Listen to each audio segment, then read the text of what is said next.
Is protein really the star macronutrient of a dancer's fuel mix? And are dancers even getting enough? That's what we're gonna cover in today's video. I'm Rachel Fine, registered Dietitian Nutritionist and founder of To The Point Nutrition. A dancer's performance is a direct result of hard work and motivation. So where does food fit into this? There's a lot of myths and a ton of antiquated ideals, and I'm here to dispel those. Hi, I'm Rachel Fine. I'm a registered dietitian nutritionist here to help you and your fellow dancers learn how to fuel for performance in the most supportive way possible. Today we are breaking down one of the macronutrients of a dancer's fuel mix, but let me give you a little bit of a disclaimer. This video is only meant to be a brief introduction around the macronutrient protein. For those of you who want to dive deeper into the nutrition and learn more about how protein is going to support you in your meal planning efforts as a dancer, then I encourage you to visit my blog, dancenutrition.com. I will share that link in the show notes, and consider signing up for the Healthy Dancer. That's that membership that I offer exclusively for dancers wanting to learn how to hone in on their nutrition for the purpose of building longevity into their dance careers. So let's dive into the topic of protein. Why is protein so important for dancers? What is the love affair that so many dancers have with this macronutrient? Well, the benefits are vast. Most notable is its role in helping to rebuild and repair our working muscles. So it makes sense after an intense dance day of needing to get in some protein-rich foods in order to support your recovery. Protein also supports the structure of your organs and your bones. It helps in the building of enzymes, a key role in our immunity. Protein also supports the building of hormones, with a growing body of evidence to support its role in building strong bones. Adding protein to a meal also helps with feelings of fullness and satiety between your meals and snacks. So it goes without saying that as part of a dancer's fuel mix, protein is critical. In fact, what we're getting from protein-rich foods are building blocks that help to build our body's protein or muscle. So whether it's the protein on your plate or the protein in your body, all proteins are made of amino acids. And there are 20 specific amino acids known to support the human body, with 9 of them being essential, meaning we have to get those amino acids from food.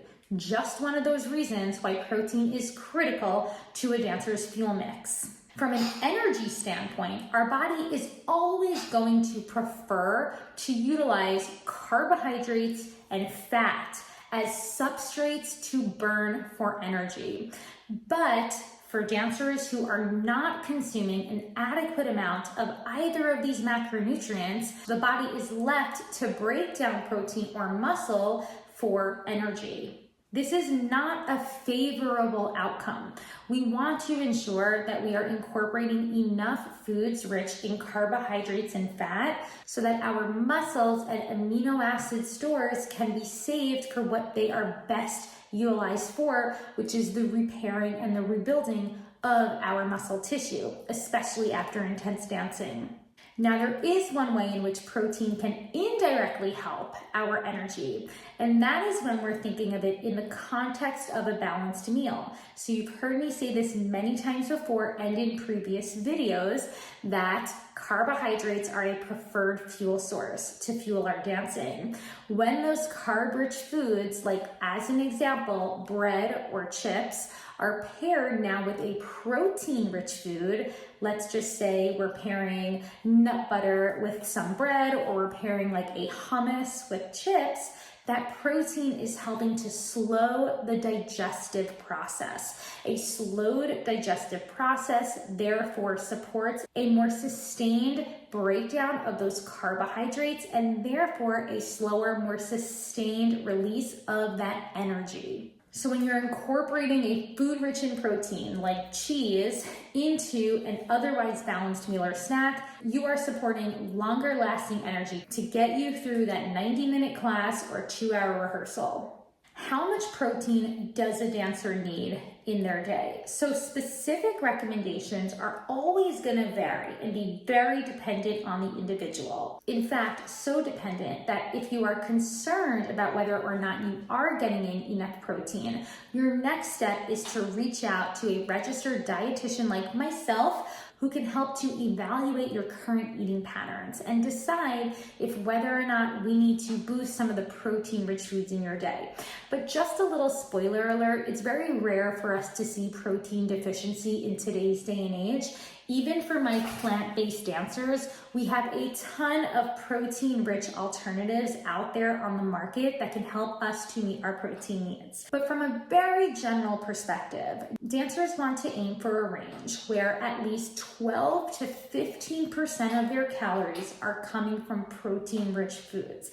Now, I share this information not to encourage you to go calculate and try to figure out how much protein you should be eating in a day. I do not suggest that. If that's something that you're interested in, then that is the work for you to be doing alongside a dietitian, especially because of the risks that dancers face with both underestimating their calorie needs and fixating on counting calories and counting macronutrients. So it's not a behavior that I recommend. The reason why I like to share this range is that it helps you to picture on your balance plate what we are looking at when it comes to the various macronutrients and what you want to aim for. So generally for carbohydrates, we're looking at half your calories or half the plate, and sometimes even more to be coming from carb-rich foods. Then we're looking at about 30% of that plate to come from fat-rich foods, leaving us with about 15 to 20% of that plate coming from protein-rich foods. So if we take a step back and we think about these ratios,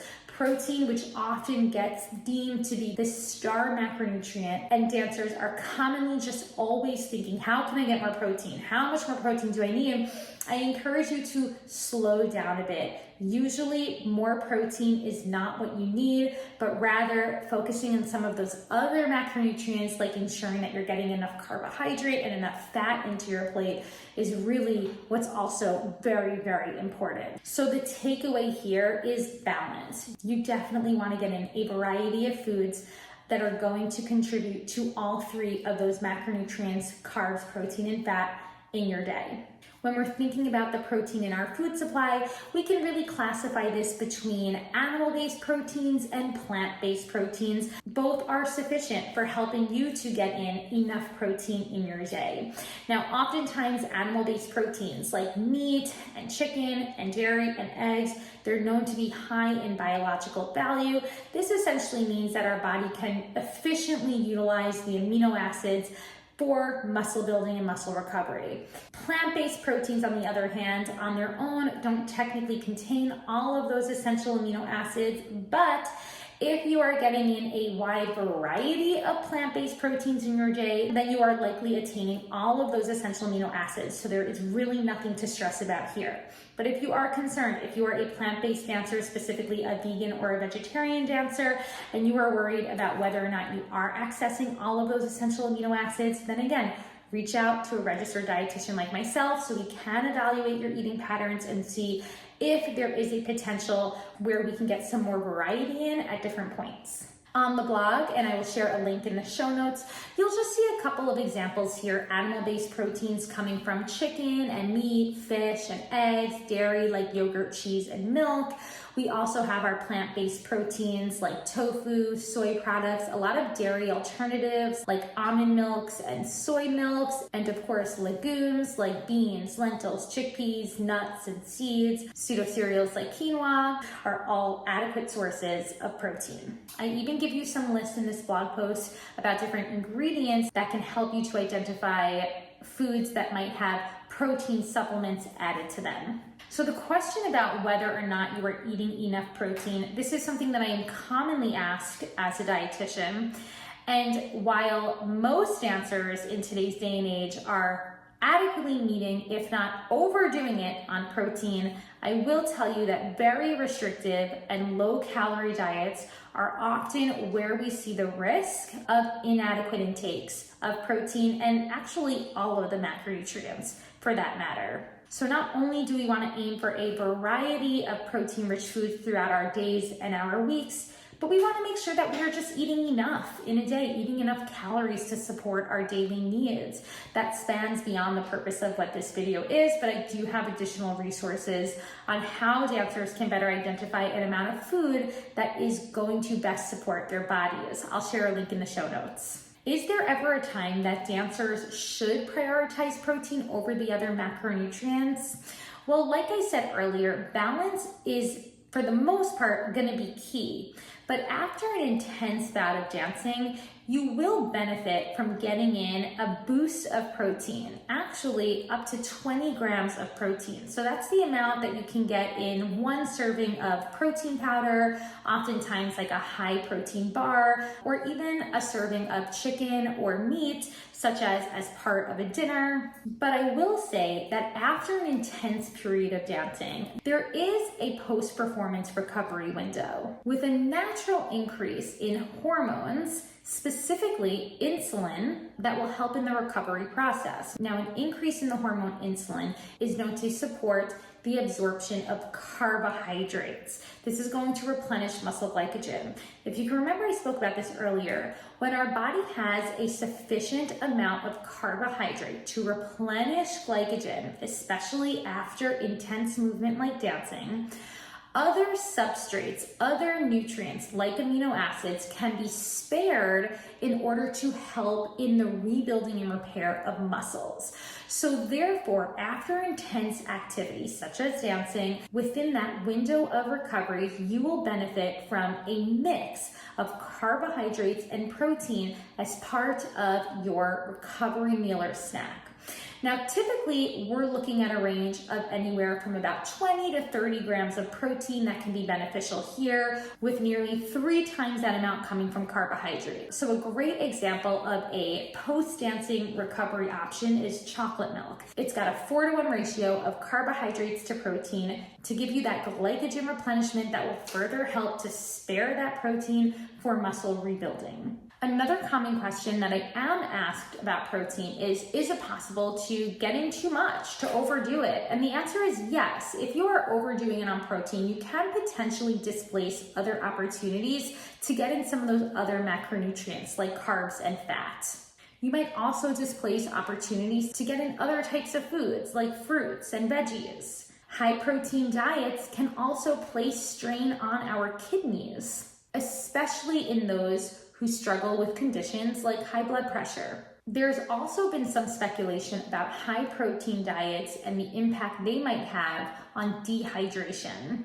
However, evidence in otherwise healthy individuals who are known to maintain an adequate hydration status does not support an increased risk of dehydration from high protein diets. But I will say this, in my experience working with dancers, especially when dancing in intensives during those hot summer months, maintaining adequate hydration is hard enough as it is. So though the research doesn't show a risk in individuals who at baseline maintain adequate hydration, there isn't enough research in populations like athletes and dancers who might already be at a baseline risk of the development of dehydration. So I say, why risk it even more? High protein diets are not recommended, but rather focusing on overall balance of all 3 of those macronutrients is where you want to be. When you are building your meals and snacks, thinking about how you can incorporate foods rich in protein is key. For some dancers, there could be an ease to meal planning by incorporating some protein-rich bars and protein supplements. But I do want you to be careful. These are not a necessity to your day. They can be helpful, especially when we're so busy. But protein supplements are not a necessity. And as I mentioned earlier, it's very rare, with the exception of dancers who are struggling with extremely restrictive, calorically limited diets. It's rare for us to see a protein deficiency. So there is no need to feel like you are relying on protein supplements to meet your needs.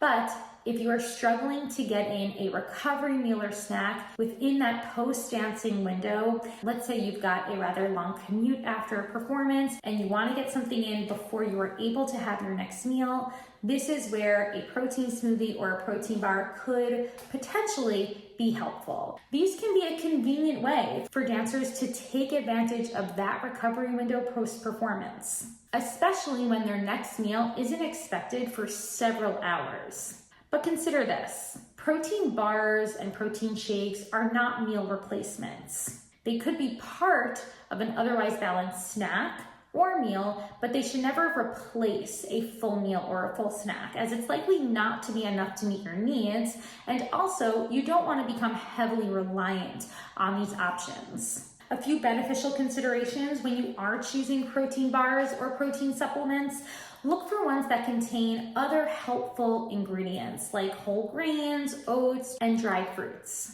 This will ensure that your bar also contains some of those energy replenishment carbohydrates. You'll also want to look for a source of fat in that bar. Are there nuts or seeds? These can be super helpful as well. Remember, protein supplements like powders and isolates are often added to protein bars. So if you are overdoing it on protein bars and protein supplements throughout your day, it is possible that you are overdoing it in general on protein, and you'll want to be aware of that. A food-first approach is always encouraged. To grab some more insight on protein bars and protein supplements, I'll share a link in the show notes where you can learn more about how to incorporate these options in your dancer fuel mix without becoming heavily reliant on them and while still encouraging that food-first approach.